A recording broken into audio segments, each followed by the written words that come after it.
Good morning, everyone. Welcome. My name is Leslie Nelson Bernier, and I have the privilege of serving as the president of the UNC Health Foundation. And it's a real joy and honor to welcome you to the first in a three-part series called Game Changers. Again, you're in for a real treat today to hear from several of our faculty members and physicians who are on the front lines. And I want to just go over a couple of quick housekeeping notes before we get started. Next slide. So this is some Zoom guidance. You all are unable to share your video or your audio. Please note that if you have a question, there's different ways that you can ask those questions in the Q&A box. We've had a number of questions submitted to us as you registered, so thank you so much for those. We'll get to as many as we possibly can. If you do decide that you want to ask a question during this session, we would ask that you check the box to do so anonymously. If you don't check the box, we will be able to see your name and your question, and so we just want to be really cautious about protecting your personal health information or anything that would identify you. If you submit a non-anonymous question, you're consenting that others may view your question. And then I just want to quickly read over our disclaimer. This webinar is being recorded. It's for general educational purposes only and does not constitute nor claim to be medical advice. Transmission of information is not intended to create a clinician-client relationship. So with those housekeeping notes under our belt, we'll go ahead and get started. It's a pleasure to introduce you to our wonderful leader, Dr. Wesley Burks, who serves as CEO of UNC Health and Dean of our UNC School of Medicine. He assumed both of these roles a little over a year ago. And he's going to spend a couple of minutes talking about our COVID response, and then he'll introduce our speakers for the morning. Dr. Burks? Thank you, Leslie. Good morning, everyone. I really appreciate the opportunity to be with you this morning for just a few moments before we hear from our panelists, Drs. Miller, Dittmer, and Weber. Please let me add my personal thank you for being on the WebEx today to learn more about COVID-19 in general, and then specifically some of the new developments here at UNC. In our healthcare system, we spent literally almost the last 3 months totally immersed in this disease, developing teams and acquiring resources. Our two big picture goals have been to provide the highest quality healthcare for our COVID-19 patients and to ensure the safety and well-being of our colleagues. And we have 33,000 of them across our system.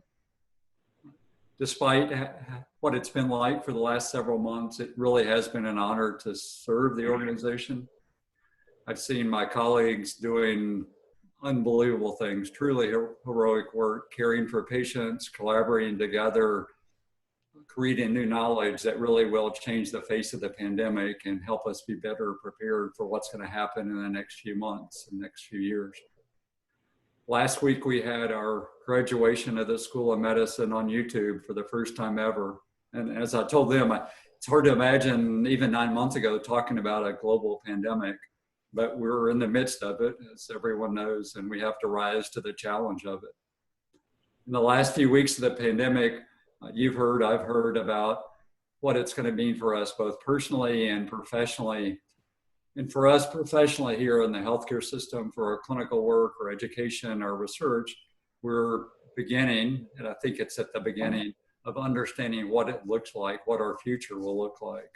As much as sometimes we might personally want to go back to January and February, we really can't, because we're going to be in a new world. We're taking care of increasing numbers of COVID-19 patients, while at the same time helping our patients that we've been taking care of for a long time get the care that they need by restarting our clinical services. So for the panelists today, I'm thankful for the many, many hours they've spent over the last few months, their leadership, the knowledge that they've created, the clinical care that they provided. As a system, we're providing outstanding clinical care now. I feel good that we're meeting the goals of providing that high quality care, as well as ensuring the safety of our coworkers. So now I'm going to introduce each of the panelists. First, Melissa Miller. Melissa joined UNC Health in the School of Medicine almost 20 years ago as a postdoctoral fellow. Now she's a professor in the Department of Pathology and Laboratory Medicine. She serves as the director of the Clinical Microbiology and Molecular Microbiology Labs. And her COVID-19 test, you may have seen her on the Today Show a few weeks ago, was the first to be approved by the FDA for special use. And she is an invaluable part of creating and validating not only that test, but others for all of the emerging pathogens that she and others have dealt with over the past several years. Personally, one thing about her that she would admit to, that she is an active CrossFitter when the gym's open, and we're all missing that, and has completed numerous half marathons. So now to talk about Dirk a little bit. Dirk is a professor in the Department of Microbiology and Immunology. His work has been for a long time to explore how the next generation sequencing of genes, in this case, can be used to help make the novel corona diagnostic test more accurate, to identify the mutations in the gene and really learn about the history of the virus by doing the sequencing of that genome. So Melissa and Dirk actively collaborate to help us in the development of the test and ensuring their accuracy.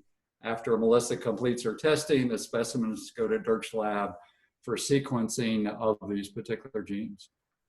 He also is the director of the Virology and Global Oncology program at Weinberger. And personally, for him, he's an avid photographer, having personally seen many of his photographs before. You can see a couple of them on the slide here. And Dirk goes to Africa several times a year as part of his global oncology work. Lastly, to introduce David Weber. David is a professor of medicine, pediatrics, and epidemiology, and he is the medical director of UNC Hospital's Department of Epidemiology. He truly is a world-renowned expert in infectious diseases and has been studying diseases like COVID-19 for almost 3 decades. Personally, even outside the walls of UNC, he's a leader in this. He's a consultant for the WHO. Also in calls that he'll have later today, he's a consultant to the General of the 18th Airborne and the work that they're doing to protect their 90,000 soldiers. So what I've asked each of them to do is just a little bit of an update on how they're doing personally as they walk through this pandemic. So Melissa, if you would go first. Sure. Thank you, Dr. Burks, and thank you all for joining us today. There's no question this has been the most challenging, but also the most rewarding time of my career. Never before has diagnostic testing been at the forefront of just about every news article you read and every TV show. You may watch press conferences, and so having the laboratory and professionals such as myself be appreciated is rewarding, because a lot of what we do is kind of behind the scenes and isn't out in the forefront. That being said, being in the public eye, I think, has brought a new level of stress and a new sense of responsibility for the people of our state and even beyond, as I've worked nationally on some of these issues. You know, my family also feels the pressure of what I do on a day-to-day basis with little or no time truly off, you know, but my daughter still needs her mom to help with these teenage crises. Even in times of social distancing, there's still teenage crises. So she is missing middle school graduation, and so it's a little more morose and boredom at my house than I have here at work. This is an unprecedented time for all of us, and we need each other to get through this, and I really appreciate you being here with us today.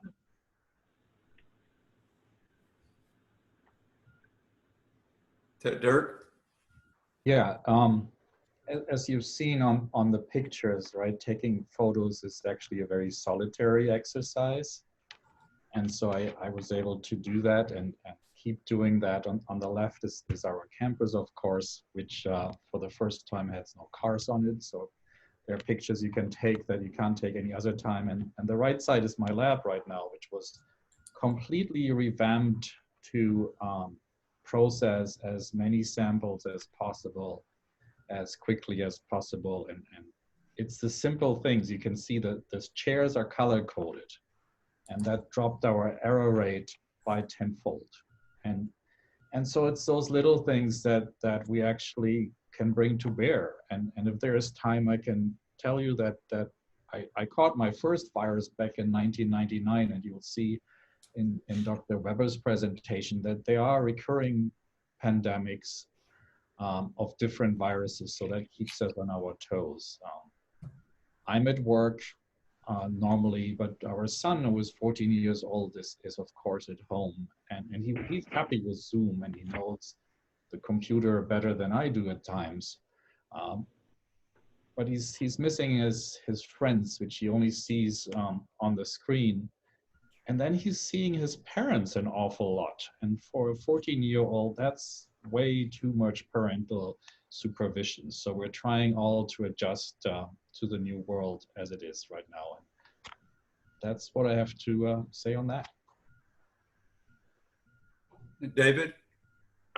So let me spend a moment. Thank you first for joining us today, just to talk about how COVID has impacted me. I've spent my entire professional life preparing to help the university and society deal with these pandemics. I helped the university and the medical center deal with HIV, concerns about smallpox, the anthrax, that actually the first case was in Charlotte, turned out to be a bio threat. SARS, MERS, 2009 pandemic for flu and Ebola. So we know what to do. Unfortunately, in this case, all of us are devastated by the tremendous impact this disease has had worldwide on people and the substantial amounts of morbidity and mortality. But our goal now is to mitigate that impact on our state and our society.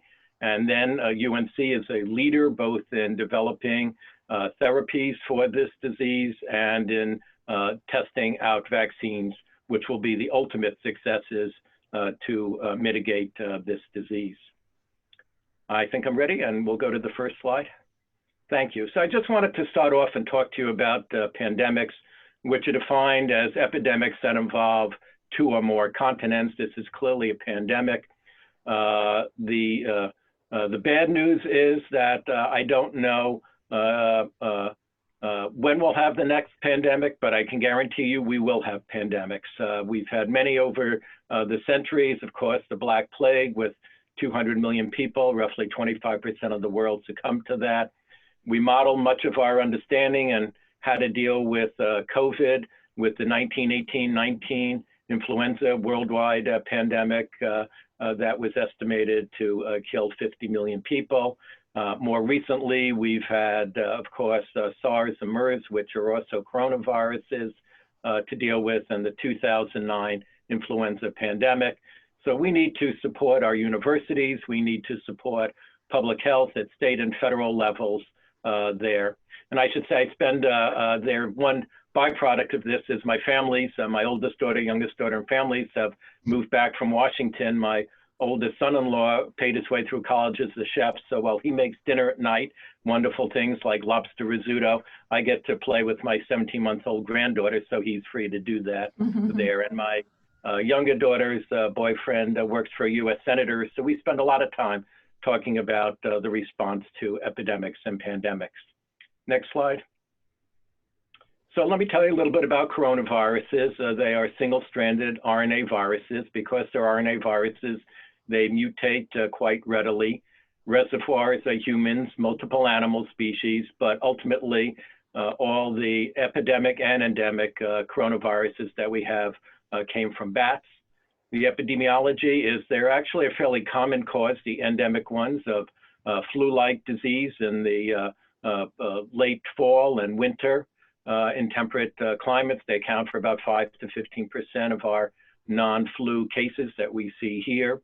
They cause common colds, upper respiratory tract infections, sore throats, runny noses in older individuals and people who have immune compromising conditions such as organ transplants or chemotherapy. They are more likely to cause pneumonia and serious disease. They can cause gastroenteritis with nausea, vomiting, and diarrhea. These are some of the endemic coronaviruses, all of which entered humans from bats somewhere in many years to hundreds of years ago. And now we're faced more recently with 3 epidemic coronaviruses, SARS, MERS, and COVID-19. Next slide. So this is a little summary of those 3 epidemic coronaviruses. They're all enveloped RNA viruses. I should say the fact they're enveloped means they're fairly labile in the environment. Any if they hand sanitizers like Purell, alcohol-based hand sanitizers will kill it, as will any of the disinfectants that we use in the hospital. SARS was controlled. They had about 8,000 cases just by good public health, meaning quarantine and physical distancing. Unfortunately, MERS is still with us, although obviously neither have had the tremendous impact we've seen with COVID there. SARS and MERS, we've only had a few cases in the United States. I actually took care of the 8th and last lab confirmed case of SARS in the United States personally. In some cases, they came directly from bats. Other cases, they came through an intermediate host. In the case of SARS, the palm civet. In the case of bats, dromedary camels. Incubation period's usually about a week, but ranges from 2 to 14 days, meaning time from exposure to infection. Very importantly is what we call rho, or the infectivity, meaning if I'm infected, how many people do I infect? For these, all three of these, it's on the average of about 3, which is not too different from flu. So you ask, why do we see so much disease and so much more mortality with this disease? The difference is 100% of the population is susceptible to SARS-CoV-2, the cause of COVID, where many of us have flu vaccine and at least partial immunity. Interestingly enough, we also see super spreaders, meaning giving it to more than 10 people. We now know for this disease, and we'll mention it later, you can have pre-symptomatic transmission in the 0 to 5 days before you develop symptoms. Not surprising, we see it with influenza, mumps, measles, rubella, and varicella. A large number of people who get COVID, particularly children, are asymptomatic. How infectious they are, we don't know. The disease, we'll talk more about how it's transmitted. At the moment, we have no definitive proven therapies, although at least one, remdesivir, now shows evidence of decreasing mortality and decreasing length of illness. And more importantly, we do know how to protect our healthcare personnel from acquiring this disease. Next slide.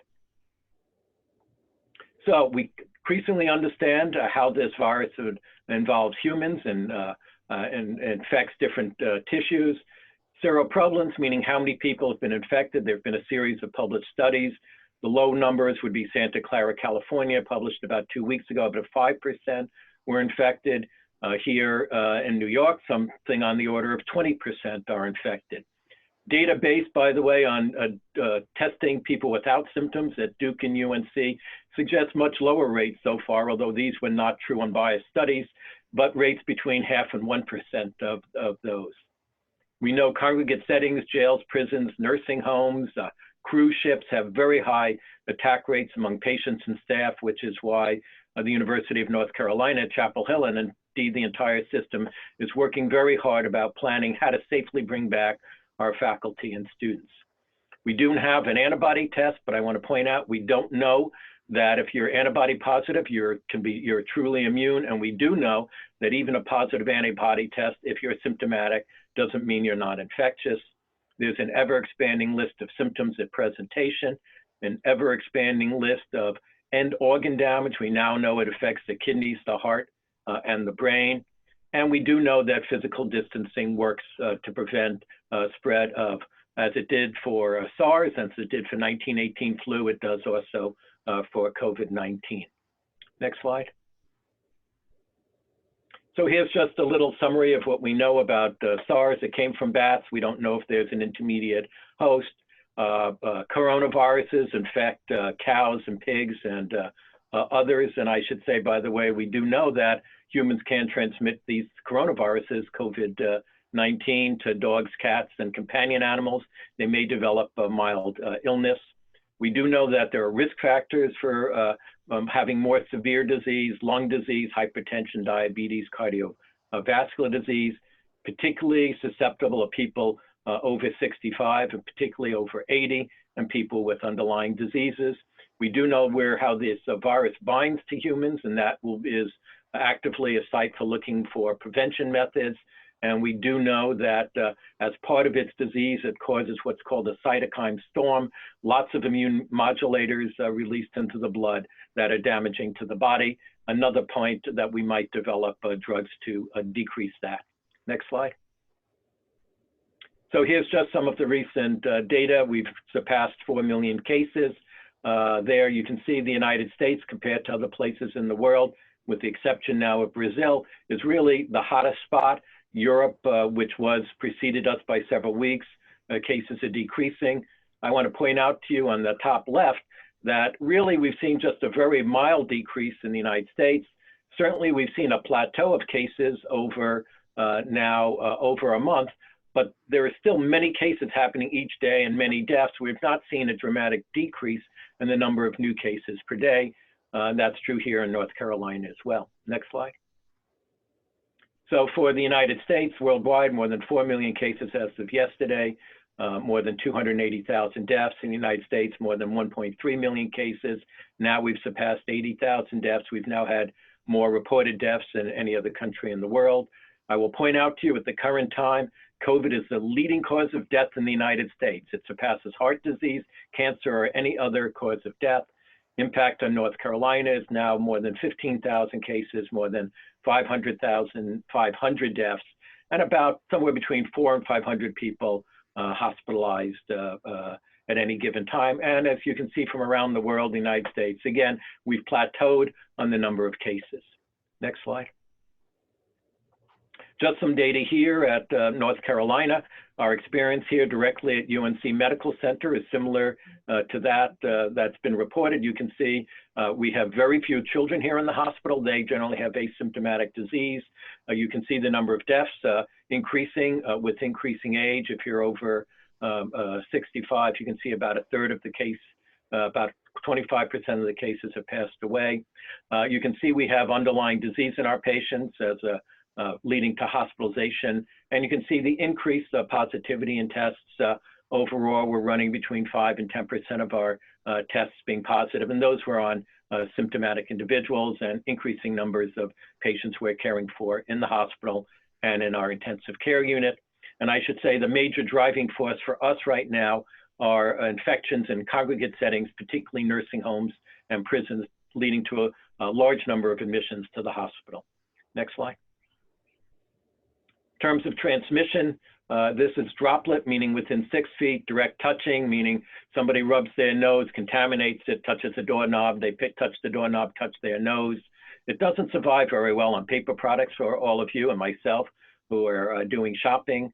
There is no real evidence for true airborne spread, meaning if I'm in my room in the hospital, people rooms away would get infected. Whether it goes 3 feet, 6 feet, or 8 feet, one could discuss, but it really is close contact. We describe pre-symptomatic and asymptomatic transmission. Viruses in stool, but not viable virus, and a transmission via aerosolized stool has not been described. Transplacental and vertical transmission from mother to child through the placenta, not described, but airborne, yes, and it's not found in human milk. And then we mentioned companion animals. Next slide. I do want to show you some evidence that true airborne spread doesn't occur. On the left is a restaurant in China, and you can see there were 15 tables at the top. You can see in table A in the middle was person A1, who was actually pre-symptomatic, didn't develop symptoms until later that night, transmitted to people at the table, mostly family members, or they all had someone in common, but also transmitted to the close tables. The tables were about 3 feet apart, to B and C, and you can see the air flowing over the tables. This was the only exposure for the people in B and C. But what I want to point out to you, nobody in tables E and F, which were quite close, or in the rest of the restaurant, became infected, really demonstrating that we really don't have true long-distance airborne transmission that's been described for this disease. Next slide. Well, I want to point out to you, we have an ever-expanding list of presenting symptoms. Fever, we thought was quite prominent, but now we know that only 40 to 60% of people have a fever presentation. Evidence of lower respiratory tract disease, meaning pneumonia, cough and shortness of breath, quite common. But now we know that upper respiratory tract disease, such as sore throat, general problems such as myalgia and chills, those can also be presenting symptoms of this disease. And because of that, we've steadily expanded our screening of our healthcare personnel, our visitors, and our patients.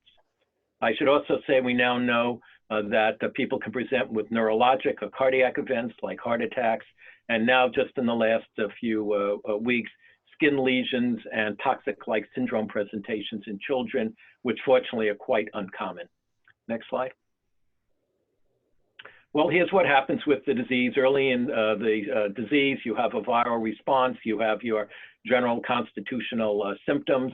Stage 2 is the pulmonary stage with pneumonia and acute respiratory distress syndrome, abnormal chest x-ray. And then you move into this hyperinflammation stage that can lead to shock and cardiac difficulties and unfortunately death. You can see there are many potential therapies that have been looked at. We are here, we've already convalescent serum, which works for Ebola. You take a blood from somebody who has recovered from COVID and you give it to, spin it down and you give it to a patient as therapy, the antibodies. We've now given that to 15 patients here. Too early to say how well it works. Remdesivir, there are studies showing decreasing length of stay and mortality. And we do have several research protocols using that, and we'll be getting some drug through the federal government and the state on Friday in addition. But we can reduce immune suppression, and there are many other ways of attacking this virus, all of which are under investigation. Next slide.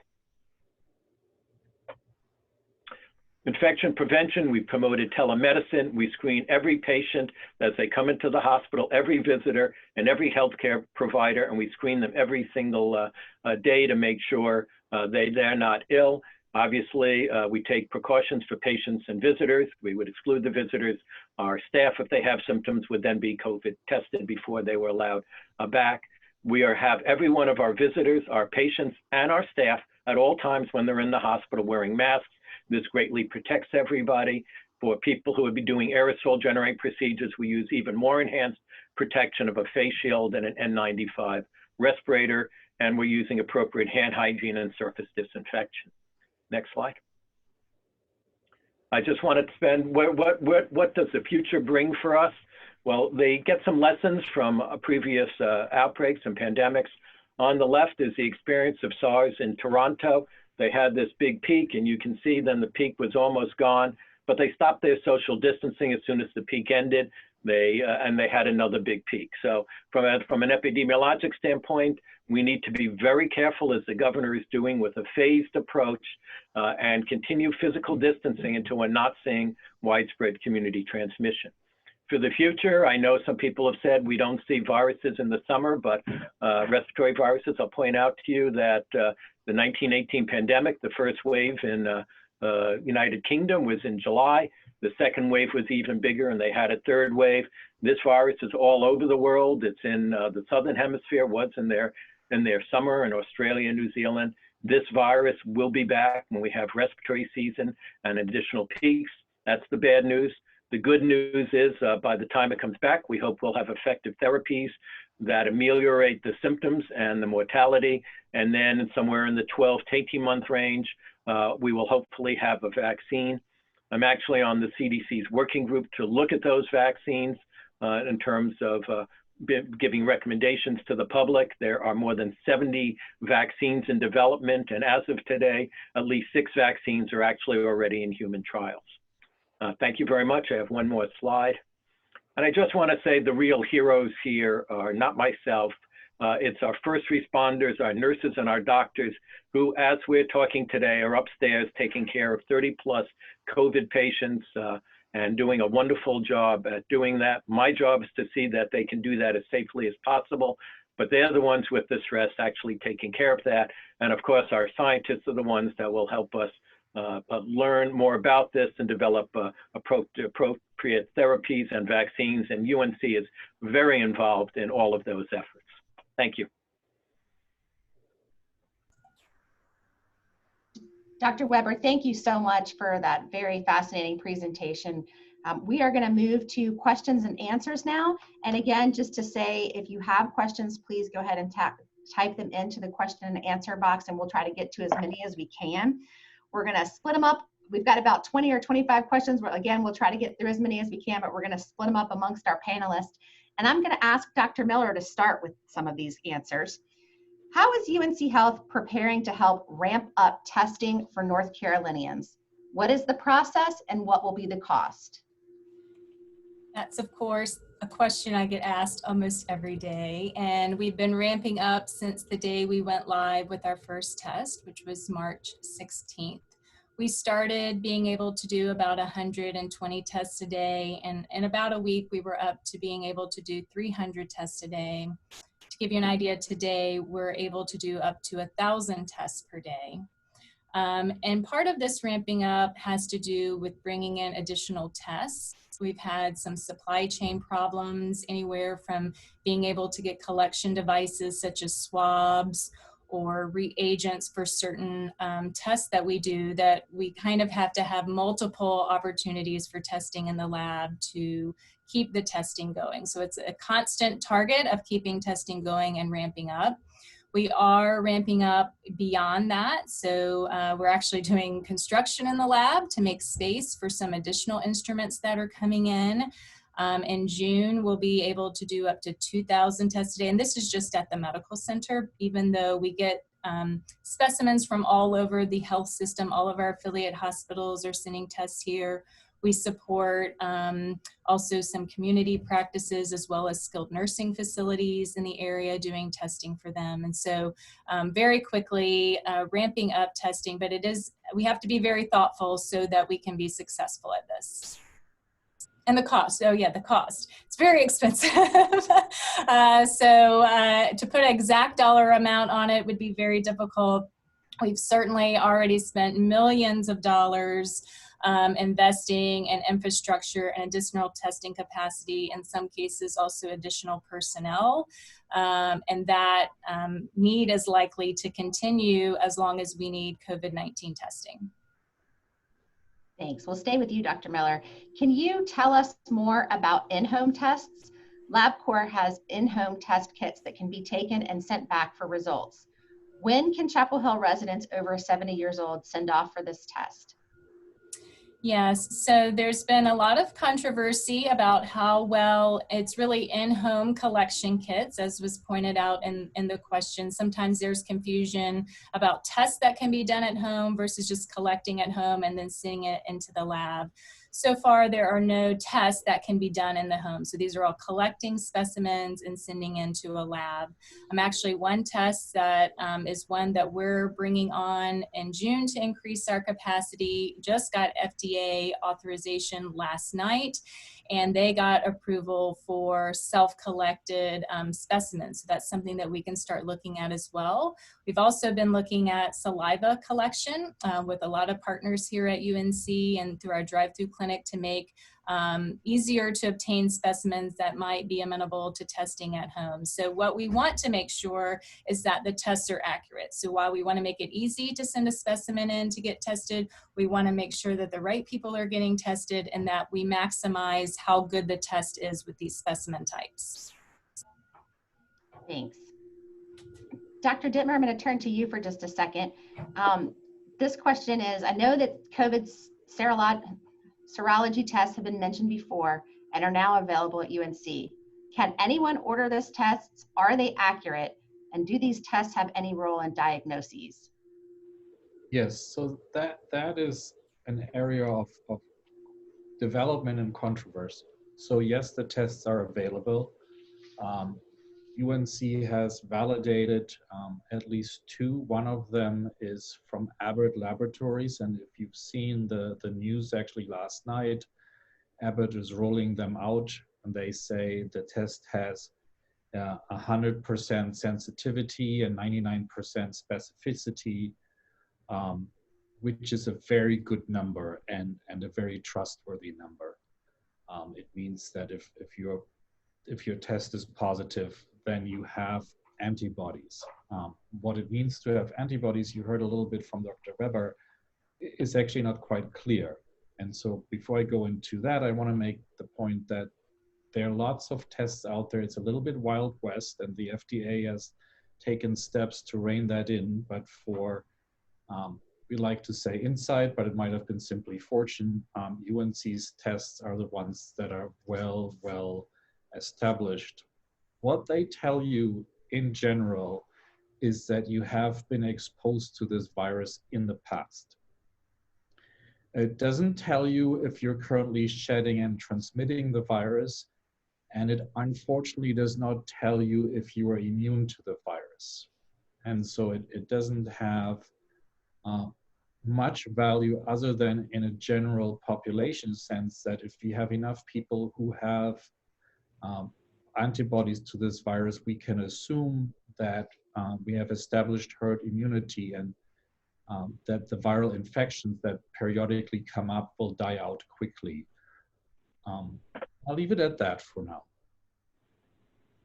Dr. Birx, I think you had a question. Yeah, David, if you'd comment on the antigen test and what the negative means for a patient, and what, as far as if I have a negative test today, what value do I get out of it? How long does that really last? So in terms of the antigen test, actually looking for virus, again, thanks to all the superb work of Dr. Miller, our tests are believed to be sensitive and specific, meaning if you have disease, it tells you. If you're not excreting viruses at the time, it tells you they're realizing we don't have a gold standard. But if you're in the incubating period, which is 14 days, or you're still getting exposed, a negative test today doesn't mean you won't be positive tomorrow.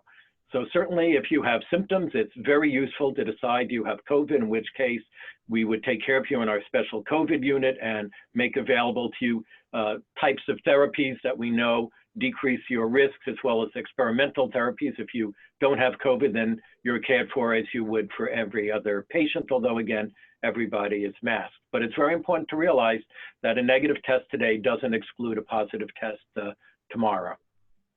And I just add a bit to that. So the tests that I was referring to before Dr. Dittmer was talking about serologies are all RNA-based tests, or the genetic material of the virus. There are now antigen-based tests, which are tests we used 20 years ago to diagnose flu, and then we learned that they don't work very well. But this has been in the news a lot, that the antigen-based tests are going to really change how we do diagnostics. I think the caution there's only one. It was just received EUA authorization this week.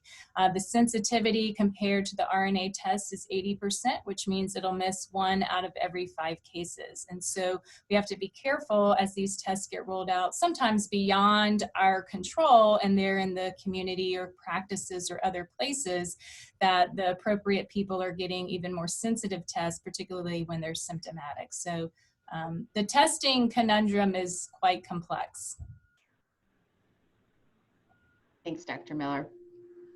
Dr. Dittmer, Dr. Miller touched on this some, but can you tell us a little bit about the equipment that's actually needed to conduct the tests? Right, and I think there are 2 parts to it. One is simply a question of scale, in that the more we automate, the more we can scale up. And so the problems that Dr. Miller touched on is those of supply. It's the same problems really that you have if you want to build more Tesla cars, right? It's you have to put a very complex production system together. We are fortunate that many of the robotic manufacturers are actually in RTP, and so they're local, and even though they're not allowed to fly, they can drive up to UNC and give us our new robots. And you just try and build a fully automated platform that can run as many tests as possible, and that also can change and turn on a dime if there is a supply problem, so that we can switch out the test. That's why Dr. Miller and my lab are constantly looking at new tests and make them available depending on which reagents are there. And then lastly, there's people, and that's starting to become a bigger and bigger problem, because at some point, Dr. Miller and her people have to go on vacation. And so I'm constantly training new people that worked in some other aspects, so that once they're trained in our lab, they can then move on to the clinical labs and perform those tests. I just talked to someone by the name of Amy Loftus. She was sitting at home, she had nothing to do, and I asked her, can she work in my lab, and would she be afraid of working with virus? And she says, well, my real job before January was to set up an Ebola testing unit in West Africa. So yes, I'll be happy to work with COVID. And so there are these people all around that come forward and that volunteer and that have the expertise to build really a production facility for testing, which is more than just instruments, but instruments are a major capital outlay in the millions of dollars for this. So switching gears just a little on this question, Dr. Dittmer, are our frontline healthcare providers receiving testing? I think that's a question that I don't know quite why that would be useful in that our frontline providers are actually very, very well protected, right? The PPE that they're wearing, and Dr. Weber talked about masks, is designed to protect them and to protect people around them from if they are positive. They certainly have the availability of these tests. But again, a test that's negative today doesn't mean that the person would be positive tomorrow. And so we're developing now general testing algorithms that give us a really good idea on the status of the university and the UNC Health system. I'll punt that over to Dr. Burks to comment on the question. Yeah, let me just make a comment about the healthcare providers. So we screen everyone every day for symptoms, and anyone who's symptoms then is excluded from the hospital and gets a COVID test that day. And the great majority have been negative. We have unfortunately had some healthcare providers who've acquired disease in the community. We're not routinely screening them for asymptomatic disease. It's not indicated. Again, we're protecting both our visitors, patients, and healthcare providers by both of them being masked. Okay. So Dr. Dittmer, couple more for you here. Is there any evidence or other knowledge to support or disavow that the pneumonia shot offers protection to people who get COVID? There are two answers. One is Dr. Weber will have the clinical answer. The general answer is these are two very different organisms, and so there is no direct protection. On the other hand, as we've heard, those that are experiencing the most symptoms are people with underlying comorbidities, and certainly having your lung and your immune system fighting one bug or virus will make it more susceptible for a second one. And I'll let David ask whether there is any particular clinical evidence. I wouldn't think so. So we do know that people who are admitted to the hospital with influenza, about a third of them will have a secondary bacterial infection, of which pneumococcus is the most common. So there is a role potentially, particularly and it's already recommended for people who have immune problems or are older 65 to have a vaccine for pneumonia, and that may decrease secondary infection from any viral cause, including COVID, although we've not seen many of those. That makes sense.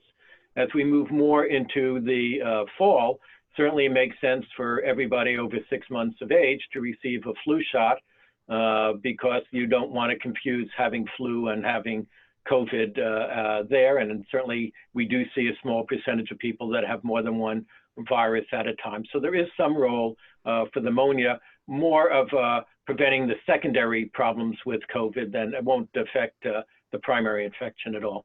And I think maybe if I can add a little bit, it's really what we're doing in the scientific research to understand these issues. You've probably seen or heard the exceptional cases, like the marathon runner who nevertheless succumbed to COVID. Those are the things that stand out. They're not the majority of cases, but those are the things that we can take a very, very close look and simply ask, what is wrong with this person, with that scenario? We will sequence and identify not just if the person is positive for COVID, we will simply know for those exceptional cases or cases at really high risk, what are all the viruses in that person, so that we can start to build our knowledge, what happens to a person that has 2 virus infections, what happens to a person that has a bacterial infection and a virus infection, what happens to a person that is on cancer chemotherapy and now gets COVID. All those questions are new. Remember, the virus came out in January, but those are the ones that research takes a very detailed look to then guide clinical decision-making.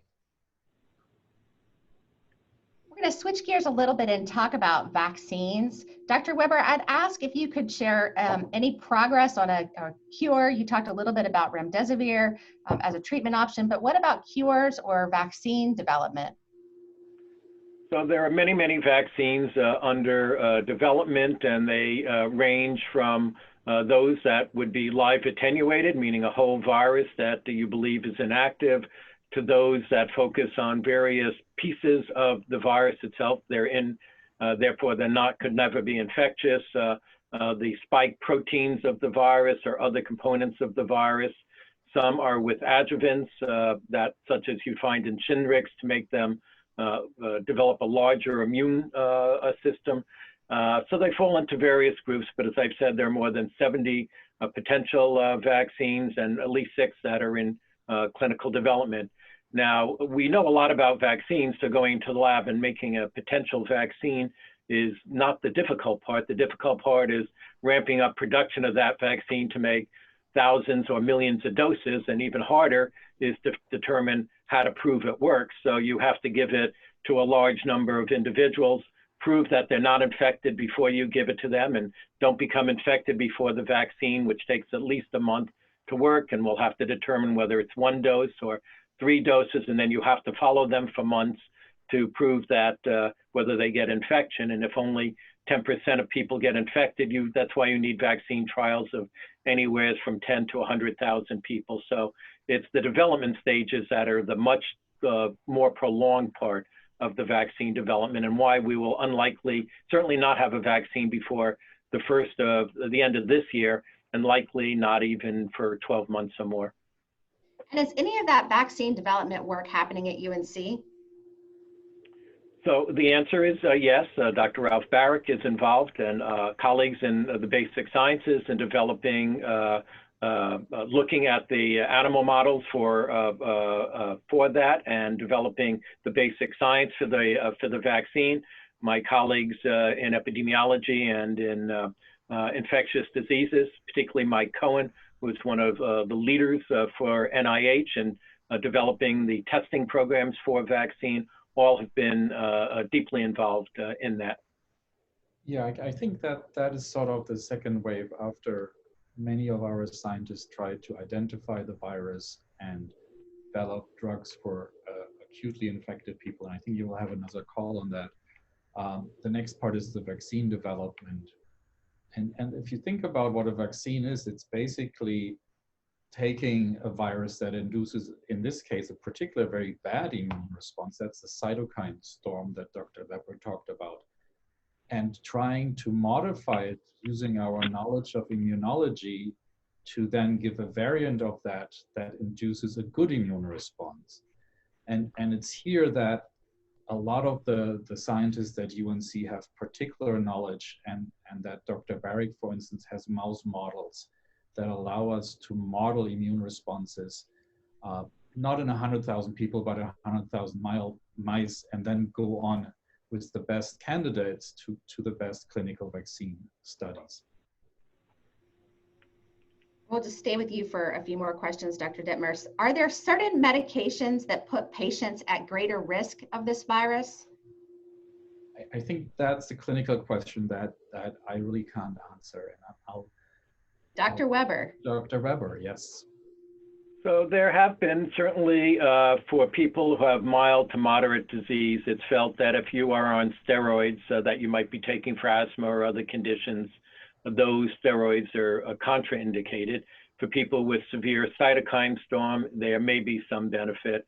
And we do know that the binding site, the ACE2 site in human respiratory epithelium, there are some concerns that certain drugs that interact with that site may either help prevent, but may also enhance viral binding. None of those have yet been shown, but that does raise some concerns. And following up with vaccines, there are also concerns as we develop vaccines that if you develop antibodies, you don't want to be developing the wrong antibodies. You can actually get immune stimulation or modulation where you could actually make the disease worse, and that's been shown in other diseases like dengue and other vaccines. So that's something we'll have to watch for very carefully.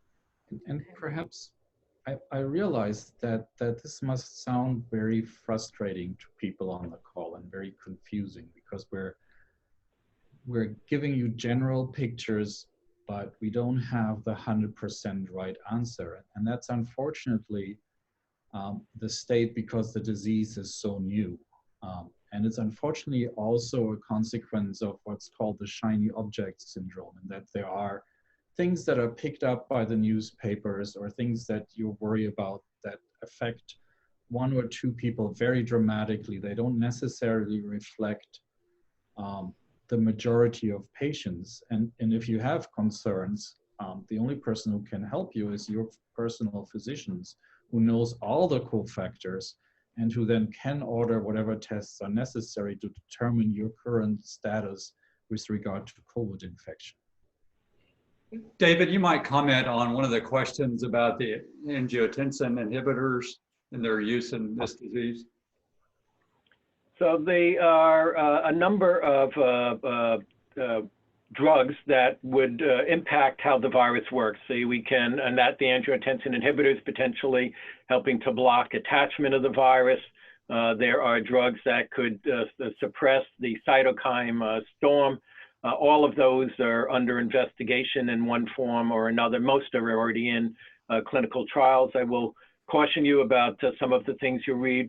You know, people who develop COVID or are hospitalized often have underlying diseases. Their care is very complex. So the only way to tell if these drugs work is to give a set of patients the drug and compare them to people who are similar to them but don't get drug. So we really know what the benefits or maybe the harms of these drugs are.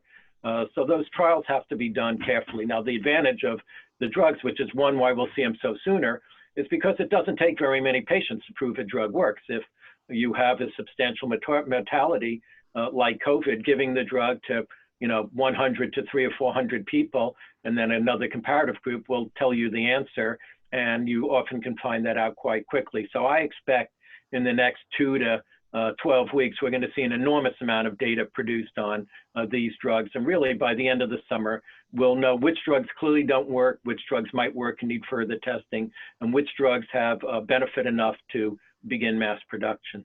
Okay, David, one of the follow-up questions to that is on, because there's been a lot in the news in the last 36 hours about remdesivir.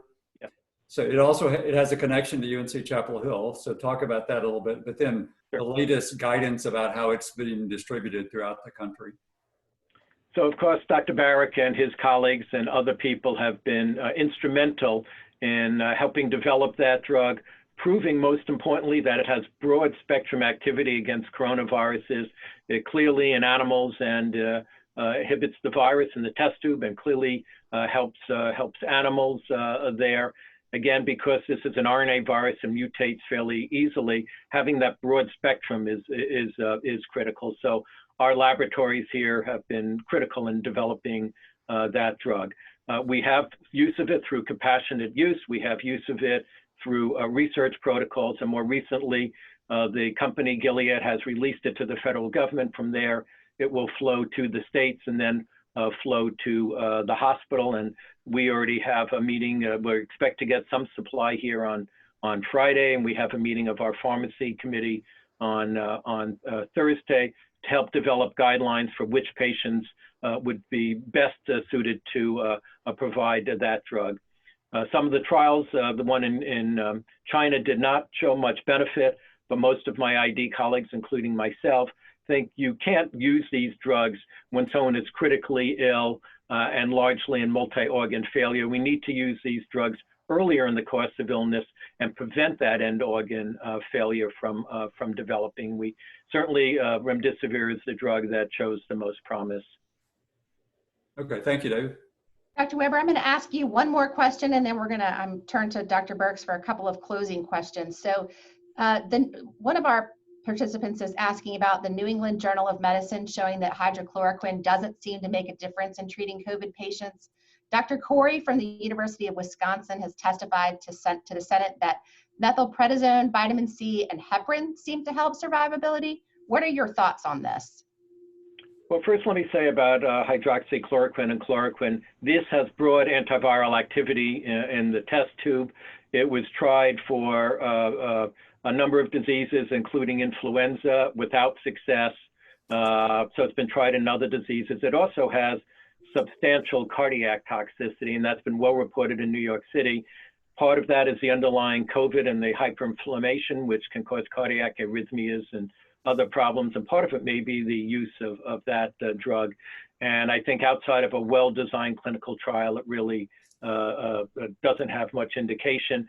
Maybe we can use it earlier because it can be given early. And we're actually doing such a clinical trial now of COVID, either for prevention or for mild disease here. Now, in terms of other things that work, certainly there's evidence that things like vitamin C and zinc and vitamin Bs help you early on and may have some prevention against respiratory viruses and acquiring them.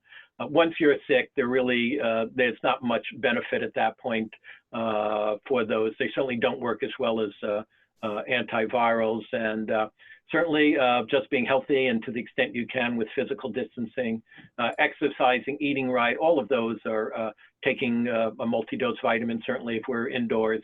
All of those are important things to do. But certainly mega doses of vitamin C and zinc, there really is not evidence for benefit. Thank you, Dr. Weber.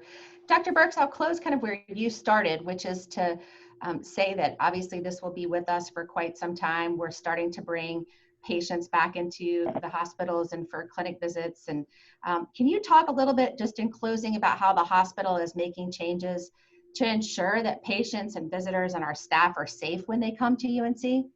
So the panelists and others across our healthcare system have been meeting for several weeks to develop guidelines about how to continue to ensure the safety of our coworkers, colleagues, as well as the patients that come to seek care by screening ahead of time, as David talked about earlier, asking questions about symptoms specifically related to COVID.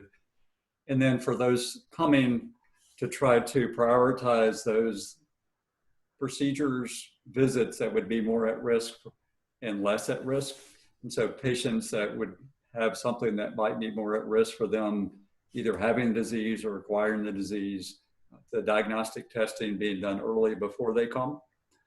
And then as someone comes to a facility, whether it's the hospital or the clinic, to practice all the social distancing that we talked about, wearing masks, to make sure that there's not risk for them to see us and vice versa. So there's a really extensive program to try to ensure person's safety before they seek medical care. Thank you. And the last question I'll ask is related to the state of North Carolina. And who's advising our governor on public policies such as social distancing and mass gatherings? So we only have a couple of minutes, and it would take a couple of hours to talk about all the different people that have been involved. David, the panelists here today that have had various inputs into it. The primary advisors are the Department of Health and Human Services appropriately. They have a whole cadre of people in epidemiology, public health that have been working in that area for a long time. At times they'll consult with individuals like David, Melissa, Dirk, people in the School of Public Health here. But what you see on TV with Mandy Cohen and the Department of Health and Human Services are really the primary people appropriately that are helping advise the governor. Thank you. So we will stop here for today, and I'd like to thank our panelists, Dr. Weber, Dr. Dittmer, Dr. Miller, and of course, Dr. Birx, for this really enlightening conversation. As I said at the beginning, this is the first in a 3-part series that we will be doing on this. The next session will be held the week of May 25th, and the 3rd session will be held the week of June 8th. So please stay tuned for more information there. If we did not get to your question today, please feel free to join us next time, and hopefully we'll be able to answer the remainder of the questions. I wanted to just point out a couple of quick resources as we're wrapping up.